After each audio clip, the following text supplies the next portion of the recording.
সাধারণ মানুষদের বান্ধবীরা বাঙালি হয়, মারাঠি হয়, গুজরাটি হয়, ইন্ডিয়ান হয়।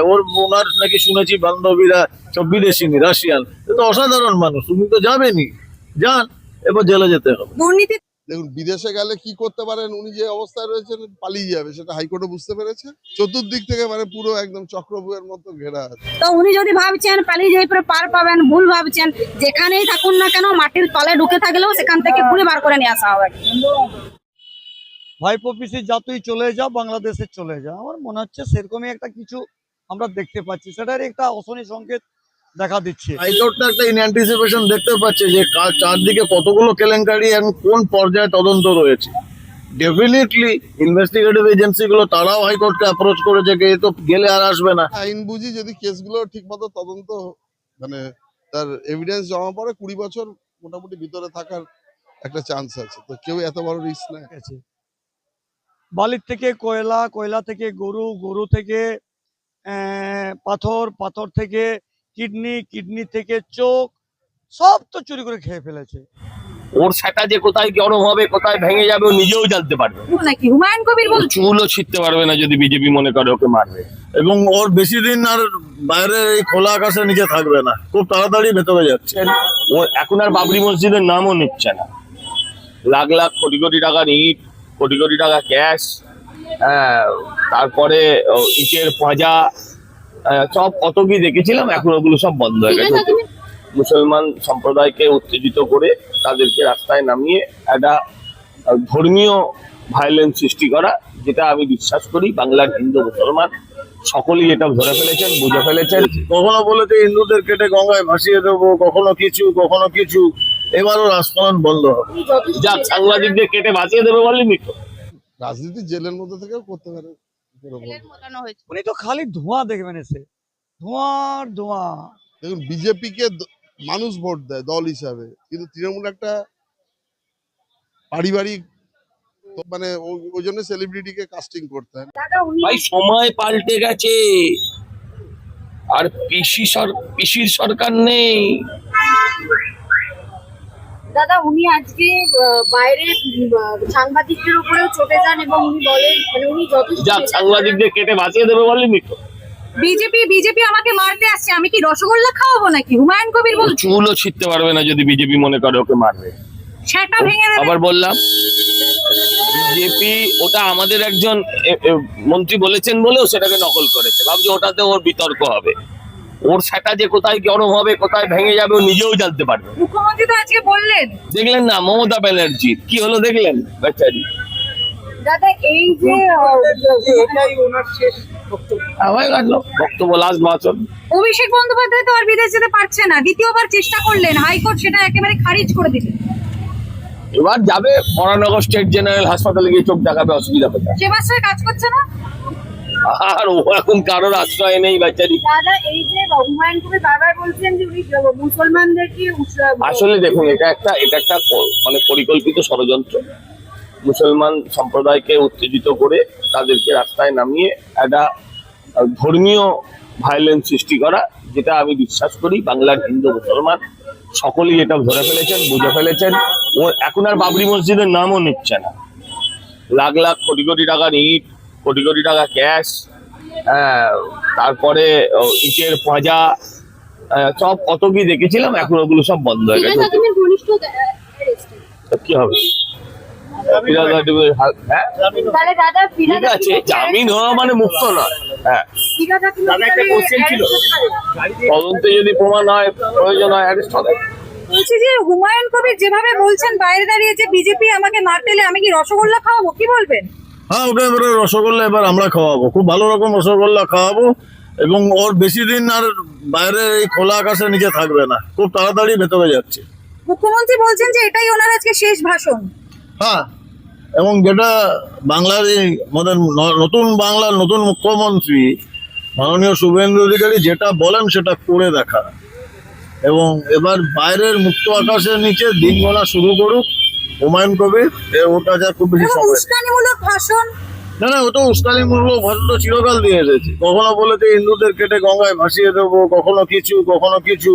এবারও রাজপালন বন্ধ হবে খুব তাড়াতাড়ি, দু-চার দিনের মধ্যে। অভিষেক বন্দ্যোপাধ্যায় আজকে বিদেশ যাওয়ার একটা মামলা ছিল, আজকে যেতে পারলেন না, তার কারণ হচ্ছে হাইকোর্ট সেই নির্দেশ কিন্তু খারিজ করে দিলেন, কি বলবেন? তো খুব স্বাভাবিক, হাইকোর্ট তো একটা ইন অ্যান্টিসিপেশন দেখতে পাচ্ছে যে চারদিকে কতগুলো কেলেঙ্কারি এবং কোন পর্যায়ে তদন্ত রয়েছে।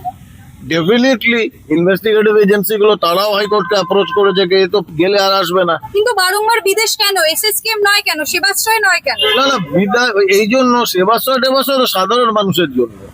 তো কি সাধারণ নাকি অসাধারণ মানুষ? হায়ার সেকেন্ডারি ফেল নাকি জালি এমবিএ, সে 1000, 2000, 5000, 10,000 কোটি টাকার মালিক, ও তো অসাধারণ মানুষ, ও তো বিদেশেই যাবে। আরে মানুষ, সাধারণ মানুষদের বান্ধবীরা বাঙালি হয়, মারাঠি হয়, গুজরাটি হয়, ইন্ডিয়ান হয়, ওনার নাকি শুনেছি বান্ধবীরা সব বিদেশিনী, রাশিয়ান। এ তো অসাধারণ মানুষ, তুমি তো যাবেনি, যান, এবার জেলে যেতে হবে। দুর্নীতি দমন বিল আজকে এসছে এবং এটা একটা যুগান্তকারী সিদ্ধান্ত। এই ধর্মের নামে, রাজনীতির নামে গুন্ডাগর্দি এবার শেষ। হুমায়ুন কবিরও শায়েস্তা হবে তাহলে? হ্যাঁ নিশ্চয়ই, অভিষেক বন্দ্যোপাধ্যায় নিশ্চয়ই, দেখা যাক না। একদম খুব ক্লিয়ার ডেফিনেশন রয়েছে গুন্ডাগর্দি ব্যাপারটা কি। এই যে ধর্মের নামে মোথাবাড়ি থেকে শুরু করে সব জায়গায় রেলওয়ে স্টেশন ভেঙে জ্বালিয়ে দেওয়া হচ্ছে, ট্রেন জ্বালিয়ে দেওয়া হচ্ছে, এবার ওদের আমরা বুঝে নেবো কত ধানে কত চাল। বিজেপি ওনাকে মারতে যাবেন না, তো ওনার মতো এলিমেন্ট সুস্থ সমাজে থাকার জন্য মানে ফিট করেন না। চিড়িয়াখানায় রাখা হয়েছে এরকম লোককে, টিকিট দিয়ে মানুষ দেখতে যাবে, সাচ এ ননসেন্স। মানে আইনসভার সদস্য একজন, ননসেন্স কম দেখা যায়। বলছে মুখ্যমন্ত্রী বললেন যে এটাই তার শেষ ভাষণ। ঠিকই বলেছেন, ব্যবস্থা নেওয়া উচিত, জেল হবে? হওয়া উচিত, কমপ্লেন হয়েছে, ব্যবস্থা হওয়া উচিত। দাদা, অভিষেক বন্দ্যোপাধ্যায় একেবারে আজকে হাইকোর্টে তার যে বিদেশ যাওয়ার কথা সেটা বন্ধ। আর্জেন্ট হিয়ারিং চেয়েছেন, আর্জেন্ট হিয়ারিং পাননি। Normal court normal rule follow করে, is not a special person, ওনার জন্য আর্জেন্ট কিছু হয়। সেবাশ্রয় কাজ করছে না, এসএসকেএম কাজ করছে না। জানি না আমি, উনি বলতে পারবেন। এমন একজন অপ্রাসঙ্গিক মানুষের কথা প্লিজ বলবেন না, যে মানুষের কোনো প্রাসঙ্গিকতা নেই। যারা এখন ঠিক করে নিক তৃণমূল কার, এইটা যারা ঠিক করে নিক, তাদের বিষয়ে কথা বলে সময় নষ্ট করা ছাড়া কোনো- হুমায়ুন কবির আজকে বাইরে সাংবাদিকদের সামনে বলেছেন বিজেপি যদি তাদেরকে এরকম ভাবে দমিয়ে দেয় তাহলে কি উনি তাদের রসগোল্লা খাওয়াবেন? উনি আবারও বিতর্কিত মন্তব্য করছেন। পশ্চিমবঙ্গের মানুষ, তারা যে সরকারকে প্রতিষ্ঠা করেছে, আইনের শাসনের প্রতিষ্ঠা হয়েছে, শাসকের আইন আর নেই, আইনের শাসন প্রতিষ্ঠা হয়েছে। মানুষ আইনের শাসন প্রতিষ্ঠা হবে বলেই আমাদেরকে সরকারে নিয়ে এসেছে। তাই আইনের শাসন প্রতিষ্ঠা করবার জন্য যা যা করণীয় মাননীয় মুখ্যমন্ত্রী এবং পশ্চিমবঙ্গ সরকার এবং আমরা তাদের পার্ট যারা বিধায়করা আছি, প্রত্যেকটা বিধানসভায় আমরা প্রত্যেকে আইনের শাসনের প্রতিষ্ঠা করব, প্রত্যেক। যারা মানে ভাবছিল যে আমরা মানে খুন করে তারপরে সরকারি প্রপার্টি সবকিছু তছনছ করে যারা ভাবছিল পার পেয়ে যাব, তারা কিন্তু আর পার পাচ্ছে না, ছাড় পাচ্ছে না। তাদের একদম মানে রীতিমতো তাদের উপর আইনি ব্যবস্থা নেওয়া হবে। হুমায়ুন কবির যেভাবে সাটা ভেঙে দেবো, বিজেপি আমাকে মারতে এলে আমি রসগোল্লা খাওয়াবো, কি বলবে? দেখুন, বিজেপি তো মারতে যায় না, কোনোদিনই মারবে কোনো, মারতেও যাবে না। কিন্তু উনি যদি ওই আগে যেমন অনুব্রত, আগে যেমন ওনারা যেমন বলেছিলেন, সেই রকম যদি উস্কানিমূলক যদি কোনো কথা বলেন, সেই বিষয়েও এই বিলে কিন্তু তার ব্যবস্থা নেওয়া হবে। তো উনি যেভাবে উস্কানিমূলক কথা বলছেন, ধর্ম নিয়ে টানাটানি করছেন, হিন্দু মুসলিম করছেন, এই সব কিছু যাতে করে বন্ধ হয় তার ব্যবস্থায় এই বিল। অভিষেকের বিদেশ যেতে পারছে না, এতবার বিদেশ যাওয়ার সম্ভাবনা কিসের? গ্রেপ্তারের ভয়? দেখুন, ভয় তো একটা আছে, কারণ এত কিছু করেছেন উনি, পশ্চিমবঙ্গের মানুষকে এত জ্বালাতন করেছেন, পশ্চিমবঙ্গের মানুষ তো ছেড়ে দেবেন না, ওই জন্য তো পশ্চিমবঙ্গে পরিবর্তন করেছেন মানুষ। তো উনি যদি ভাবছেন পালিয়ে যাই পরে পার পাবেন, ভুল ভাবছেন। যেখানেই থাকুন না কেন, মাটির তলে ঢুকে থাকলেও সেখান থেকে ঘুরে বার করে নিয়ে আসা হবে। অভিষেক বন্দ্যোপাধ্যায় আজকেও হাইকোর্টে ধাক্কা খেলেন। অভিষেক বন্দ্যোপাধ্যায়ের বিদেশ আইপিএস বিধায়ক সোনারপুরের দক্ষিণে কথা বলবো, ও দেবাশিস ধর বলছে এই মুহূর্তে দাঁড়িয়ে আপনাদের যেভাবে দেখা গেল যে এই অভিষেক বন্দ্যোপাধ্যায় বিদেশ যাত্রা হাইকোর্টও খারিজ করে দিচ্ছে বারবার। এটা নিয়ে একবার নয়, এটা নিয়ে দুবার। অনারেবল হাইকোর্ট বুঝতে পেরেছেন যে এখন পশ্চিমবঙ্গে যে সরকার আছে, এখনকার চিকিৎসা ব্যবস্থা যথেষ্ট ভালো। আগের মতো তো নয় যে চিকিৎসা করতে হলে কাউকে রেস্টরুমে পাঠিয়ে দিত, এখন প্রপার চিকিৎসাই হচ্ছে। ওই জন্য হাইকোর্ট, দেখুন বিদেশে গেলে কি করতে পারেন, উনি যে অবস্থায় রয়েছেন পালিয়ে যাবে, সেটা হাইকোর্টও বুঝতে পেরেছে। আর যেহেতু চিকিৎসা ব্যবস্থা যথেষ্ট ভালো, এই জন্য কোনো পালিয়ে যাওয়ার আশঙ্কা রয়েছে। পালিয়ে যাবে তো কি আর কি করবে, আর তো কোনো রাস্তা নেই। চতুর্দিক থেকে মানে পুরো একদম চক্রব্যূহের মতো ঘেরা আছে। আর রাজনীতি করবে না এখানে?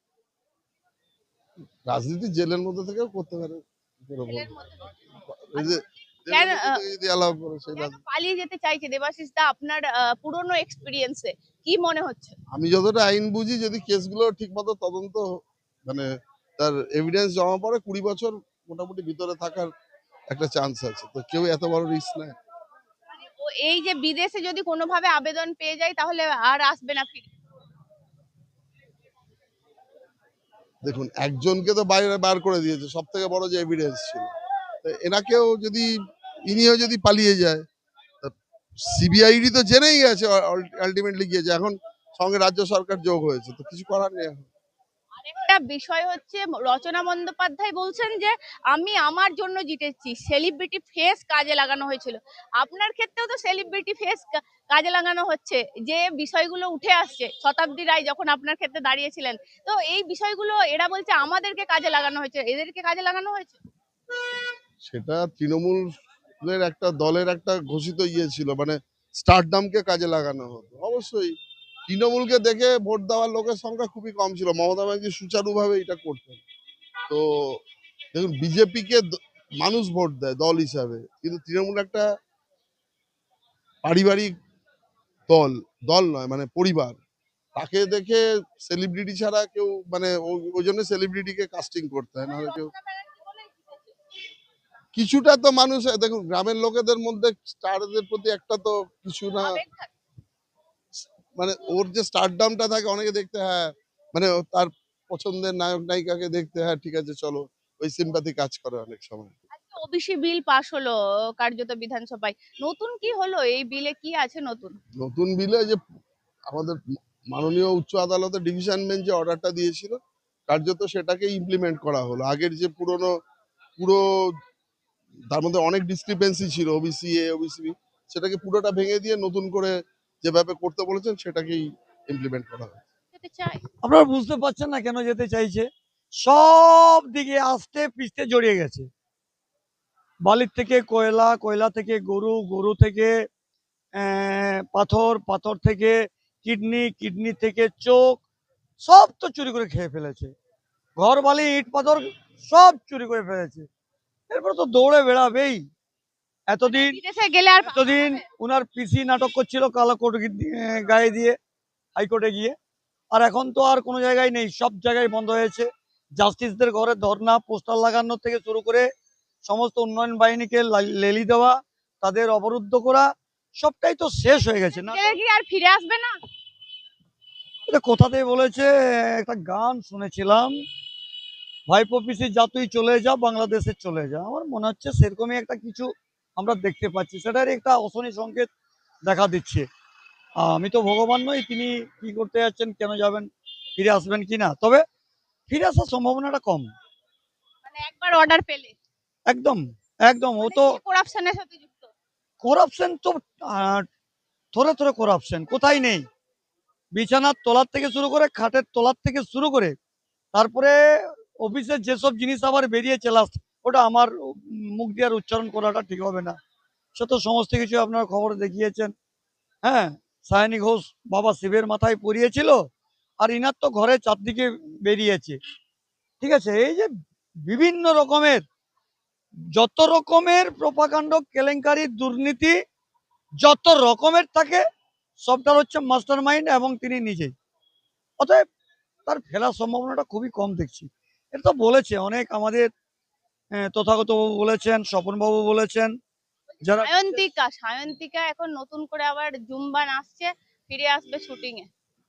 দেখুন এই সমস্ত রচনা যারা নরকের কীট, তাদেরকে আশা করি এই রাষ্ট্রবাদী সনাতনী দলে তাদেরকে নেওয়াটা ঠিক নয়। তবে এটা ঊর্ধ্বতন নেতৃত্বের ব্যাপার, সেখানে আমাদের বলার কিছু নেই।